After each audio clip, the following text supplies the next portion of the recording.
Salut mes Nakama. Aujourd'hui on se retrouve pour une nouvelle vidéo. Donc je voudrais vous présenter mon premier tanto que j'ai acheté. Donc le Cold Steel Recon Tanto SK5. C'est parti. Donc voici le Cold Steel Recon Tanto SK5. Donc voici l'étui qui est livré avec. Donc c'est en Securex. Donc c'est du plastique mélangé, je dirais, avec de la fibre de verre. En tout cas c'est une sorte d'alliage de polymère, comme vous pouvez le voir. Donc assez dur, assez rigide, avec une assez bonne rétention au niveau de la garde, comme vous pouvez le voir. Il y a comme une sorte de clip. Donc voilà, c'est comme une sorte d'étui Kydex, comme vous pouvez le voir. Là, il y a une sorte de différence qui épouse vraiment bien le manche et qui permet un bon clip et une bonne rétention. Donc comme vous pouvez le voir, vous pouvez l'agiter aussi autant que vous voulez. Ça bougera pas, ça tombera pas. C'est parfait par exemple pour les accroches à l'horizontale, pour aller le sortir directement comme ça, par exemple. Après vous pouvez bien sûr le mettre à la ceinture de manière traditionnelle, mais aussi sur un gilet tactique ou ce genre de choses de manière aussi horizontale.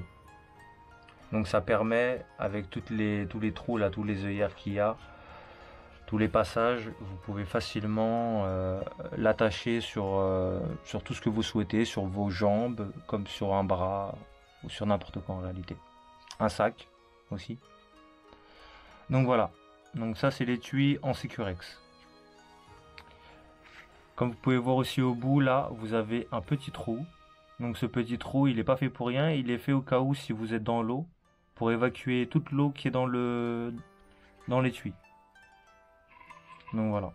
Donc pour éviter que la lame reste trop longtemps en contact avec de l'eau et qui va la faire rouiller, parce que c'est de l'acier carbone. Donc c'est de l'acier qui va rouiller très rapidement en contact de l'eau et de l'humidité. Voilà. Donc voici le Cold Steel Recon Tanto SK5.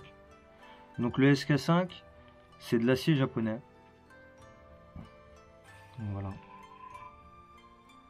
C'est de l'acier japonais. Donc celui-là a été fabriqué à Taïwan.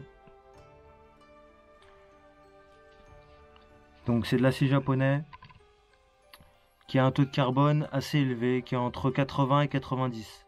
Tout dépend du fabricant et de la manière de fabriquer, de la formule de l'acier. Le HRC est entre 60 et 65. Tout dépend aussi des fabricants et de la manière de fabriquer. La longueur totale est de 29,9 cm.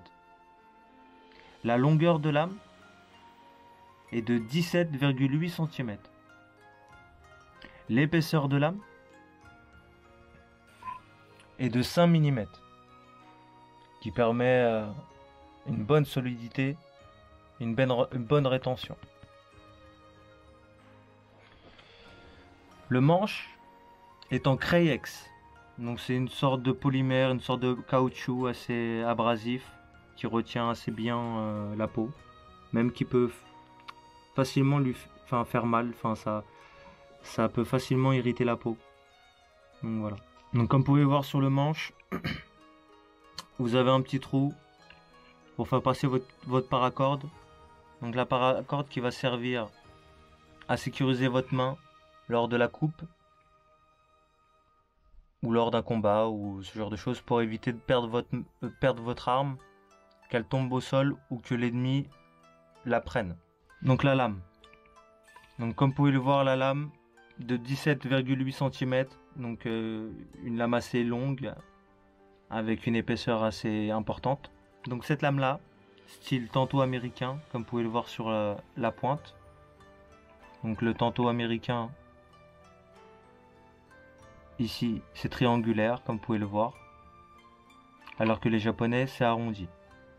Mais je vous le montrerai dans la prochaine vidéo pour vous montrer réellement la différence visuellement.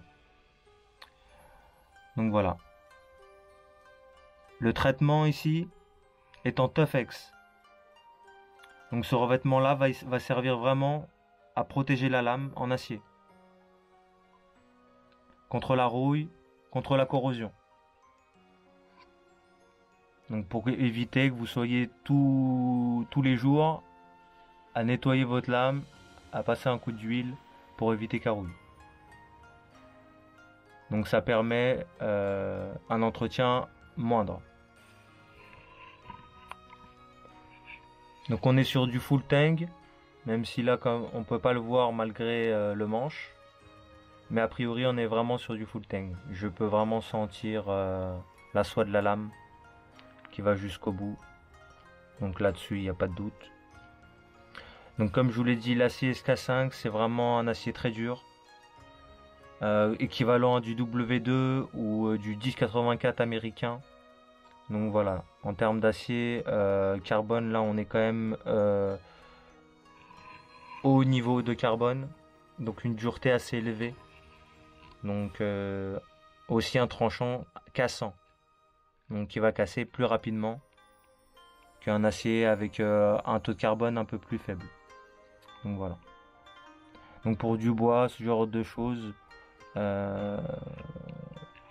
des choses assez tendres, c'est parfait comme acier. Et donc le tranchant avec un taux de carbone élevé comme celui-là, il va garder son fil beaucoup plus longtemps, donc ça va trancher beaucoup mieux, beaucoup plus longtemps, et vous allez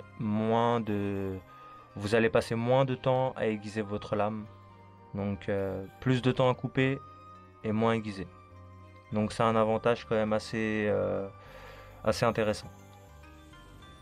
Donc voilà, comme je vous l'ai dit, entre 80, donc 0,80 ou 0,90% de carbone, qui est un taux quand même assez intéressant. Donc après tout dépend aussi de l'alliage, du mélange de l'acier et aussi du traitement thermique qui est aussi le plus important. Donc avoir de l'acier SK5 c'est bien, mais après si le traitement est mauvais, le traitement thermique est mauvais, ça ne sert à rien. Donc voilà. Après le poids. Donc là on est sur un poids quand même assez élevé. Comme je vous l'ai dit, il y a 5 mm de lame, donc c'est assez robuste. Donc on est sur un poids de 255 grammes. Donc voilà. Donc qui est assez lourd en main quand même. Mais après vous avez une lame de 17,8 cm, donc c'est un peu normal aussi. Surtout vu l'épaisseur qui fait tout le long. La lame ne s'effile pas du tout ou très peu. Elle s'effile vraiment au niveau de la pointe, comme vous pouvez le voir. Donc réellement vous avez une lame très épaisse. Donc il peut avoir des avantages mais aussi des défauts, parce qu'en coupe, une lame très épaisse, ça peut aussi avoir aussi certains inconvénients. Donc voilà. Donc voilà le Recon Tanto. Donc que vous pouvez trouver aux alentours aujourd'hui a priori de ce que j'ai pu voir entre 50 et 60 euros. Voilà. C'est les alentours en fonction des promotions, de ce genre de choses. En sachant que c'est un couteau qui date déjà depuis de longues années et qui est reconnu un peu dans le monde entier, notamment chez les militaires, chez les Américains, qui l'ont adopté, qui l'ont beaucoup utilisé, notamment en Irak, Afghanistan, etc. Donc sur le terrain, il a fait quand même ses preuves, sur le combat, il a fait ses preuves. Donc pour le prix, honnêtement, dans les 50 euros, ça vaut vraiment le coup pour ceux qui souhaitent acquérir une lame quand même assez imposante. Et voilà. Donc un bon petit couteau, enfin un bon petit couteau, un bon tanto que je vous conseille. Voilà. C'est pas le meilleur, mais pour le prix, honnêtement, je vous le conseille sincèrement. Donc voilà, moi ça fait à peu près 5 ans que je l'ai. À peu près 5 ans. Et honnêtement, vous pouvez voir, avec un petit peu d'entretien, il est presque comme neuf, à part ici le revêtement qui a sauté, qui est parti. Mais honnêtement, en dehors de ça, comme vous pouvez le voir, là on est sur un bon état. Pas de rouille. Le revêtement ici a bien tenu. Et pourtant, j'ai utilisé quand même à couper du bois, à faire vraiment des grosses coupes et à très peu me soucier en fait de l'état de la lame. Donc vraiment de couper vraiment de manière avec des angles vraiment je dirais bâtards. Voilà. Donc j'espère que cette vidéo sur mon premier tantôt vous a plu. N'hésitez pas à vous abonner. Ne faites pas les timides. Likez, commentez. Et je voudrais surtout remercier les gens qui se sont abonnés. Je remercie les gens qui regardent la vidéo. Merci à vous. Arigato gozaimasu. Donc on se retrouve très vite pour une nouvelle vidéo. Donc je vous dis à bientôt mes nakama. À la prochaine.